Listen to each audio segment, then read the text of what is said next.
My name is Dorothy Lane. I'm 65 years old, and I've spent most of my life trying to be grateful for a life I didn't choose.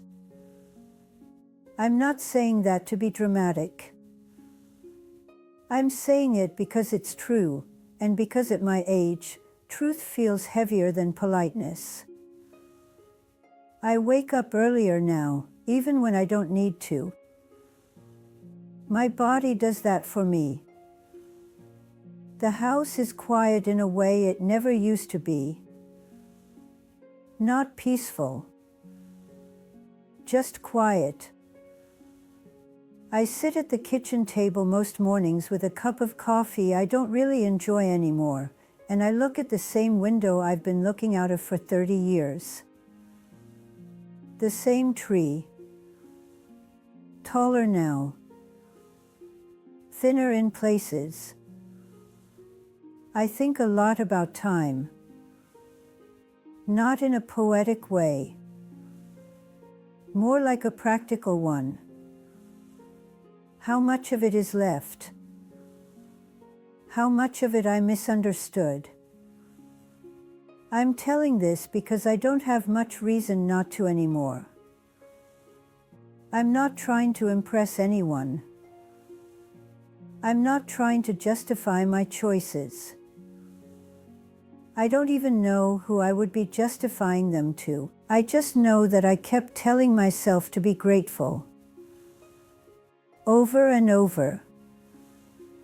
And somehow, that became a way of staying quiet about what I was losing. When I was younger, gratitude was supposed to fix things. If you were grateful, you were good. You were mature. You weren't selfish. That's what I believed. I believed that if I didn't complain, if I accepted what was put in front of me, then eventually it would feel like enough. Or like mine. I grew up in a small town where people didn't talk much about wanting things. You did what was sensible. You married someone steady. You kept a job. You didn't rock the boat. I was good at that. I was always good at that. In my 20s, I worked as a receptionist at a local insurance office. Beige walls. A clock that ticked loudly. A man named Harold, who smelled like aftershave and cough drops and told the same jokes every Friday. It wasn't a bad job. That's important to say. It was paid on time. The people were decent. I could do it well. I told myself that mattered. I had ideas back then. Not big dreams, exactly. Just thoughts. Little pictures in my head of different versions of myself. I liked writing. I liked quiet mornings. I liked the idea of living somewhere else. But liking something didn't feel like a reason to act on it. Liking felt indulgent. So when my mother got sick and needed help, I stayed. When my boyfriend at the time proposed, I said yes because he was kind and stable, and everyone approved. His name was Richard. He wasn't cruel. He wasn't unfaithful. He was predictable in a way that felt safe. I thought safety was the same thing as happiness. We got married in a modest church with flowers donated by a cousin. I remember standing there in my dress, which fit a little too tightly around the shoulders, and feeling calm. Not excited. Not scared. just calm. I took that as a good sign. We bought a house that needed work. Weekends became projects. Sanding, painting, fixing small things that never stayed fixed. I learned how to cook meals that could stretch. I learned which bills could wait a few days. I learned how to make myself useful. There's a quiet pride in that. I don't want to pretend there isn't. People rely on you. They nod at you. They say things like, "She's solid," or "She's dependable." Those words feel like compliments when you're young. They feel different later. The years didn't rush by the way people say they do. They moved slowly, one after another, similar enough that they blurred. I went to work. I came home. I made dinner. We watched television. We talked about practical things. Repairs, groceries, schedules. Sometimes Richard would ask me what I wanted to do on vacation, and I would say, "I don't mind," because it was true in a way. I had trained myself not to mind. We went where it was affordable. We stayed where it was familiar. We took pictures we never looked at again. I told myself this was adulthood.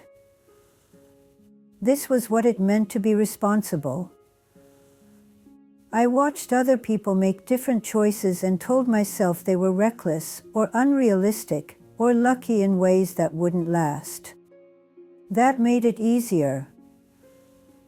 When my friends talked about being tired or bored or restless, we laughed about it. Like it was just something everyone felt and then ignored. I didn't notice when laughter became a way of swallowing things. There were moments, though. Small ones. Standing in line at the grocery store and hearing a song from my early 20s come on the radio. Feeling something tighten in my chest and not knowing why. Reading a book on my lunch break and feeling annoyed when I had to stop, like I was being pulled away from myself. Seeing a woman my age take a solo trip somewhere and feeling an unexpected wave of irritation. I told myself those feelings were silly. Ungrateful. I had a husband. I had a home. I had a job. What right did I have to want more? So I didn't call it regret. I didn't call it longing. I called it nothing at all. Richard and I never had children. That wasn't a decision we made so much as something we didn't pursue. Time passed. The question stopped coming up. People assumed it was painful. Sometimes it was. Sometimes it wasn't. Mostly, it just was. What surprised me later was not the absence of children but the absence of witnesses. There are large parts of my life that no one remembers but me. When my mother died, I was 38. She had been sick for a while. I had taken her to appointments, organized her medications, and sat with her in rooms that smelled like disinfectant. On the day she died, I remember thinking I would feel something clear and sharp. Instead, I felt hollow, like a sound after it stops echoing. I went back to work 2 weeks later. People were kind. They brought casseroles.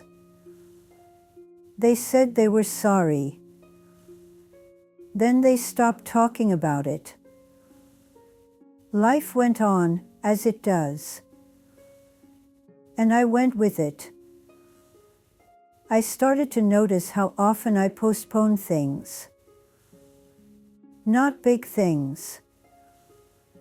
Little ones. I'll do that later. There's time. After things settle down.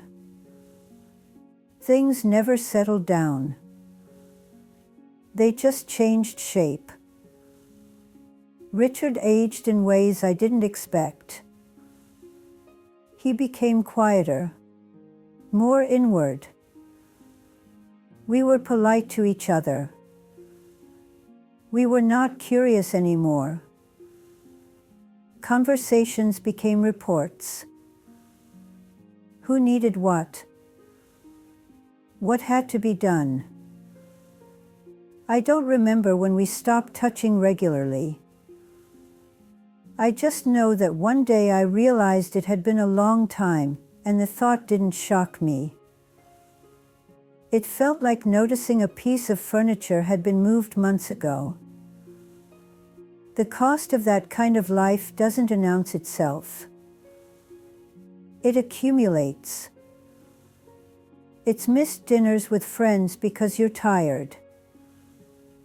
It's putting off a phone call because you don't know what you'd say. It's choosing the familiar route home even when you're bored with it. It's not saying something because it feels easier not to. I told myself I was content. I wasn't miserable. That felt like enough. Then Richard had a stroke. It was sudden. A Tuesday afternoon. He collapsed in the garage while organizing tools he hadn't used in years. He survived. But he was different. Caring for him became my life in a way I hadn't anticipated. Medications. Physical therapy. Appointments. I did it well. I'm good at that kind of thing. People told me I was strong. Devoted. Admirable. I nodded and kept going. When he died 3 years later, quietly, in a hospital bed with a television murmuring in the background, I felt relief before I felt grief. That scared me. After the funeral, after the cards stopped coming, I was alone in a way I had never been before. Not lonely exactly. Just alone. There was no one to coordinate with. No one to check in with. I remember standing in the living room one evening and realizing that every major decision I had made for decades had been shaped around someone else's needs. And suddenly, there was no one left to shape them around. That was the turning point, I think. Not because it made things better, but because it made them clear. I tried to imagine a different life starting then. At 61. A fresh chapter. But the truth is, energy changes. Courage changes. The body keeps its own ledger. I didn't suddenly become someone else. I was still me. Careful. Tired. Used to deferring. I made small changes. joined a book club, took walks in the morning, volunteered once a week. They were nice. They were not transformative. What hit me hardest was the realization of what couldn't be fixed. I can't go back and speak up in rooms where I stayed silent. I can't reclaim years spent convincing myself that wanting was selfish. I can't be younger with the knowledge I have now. There are versions of me that never got to exist. Not because I failed, but because I waited. That's a harder thing to forgive. I don't hate my life. I need to say that. There were moments of warmth, of laughter, of real connection. But I grieve the narrowness of it. The way I shrank myself to fit what was expected. If you're listening to this, I don't know where you are in your life. I'm not here to tell you what to do. I just wish someone had told me that gratitude and silence are not the same thing. Appreciating what you have doesn't require erasing what you want. I wish I had known that time doesn't respond to patience. It just passes. There is no perfect moment to choose yourself. There is only earlier and then later. Now, my days are quiet. I tend to my routines. I watch the light change on that same tree. Sometimes I feel peaceful. Sometimes I feel the weight of all the things that didn't happen. Both are true. I don't have a lesson to offer. Just a life, laid out honestly. If this meant something to you, sit with it. That's enough. I'm 65 years old. I don't have endless time. But I have this moment. And I wanted to tell the truth while I still could.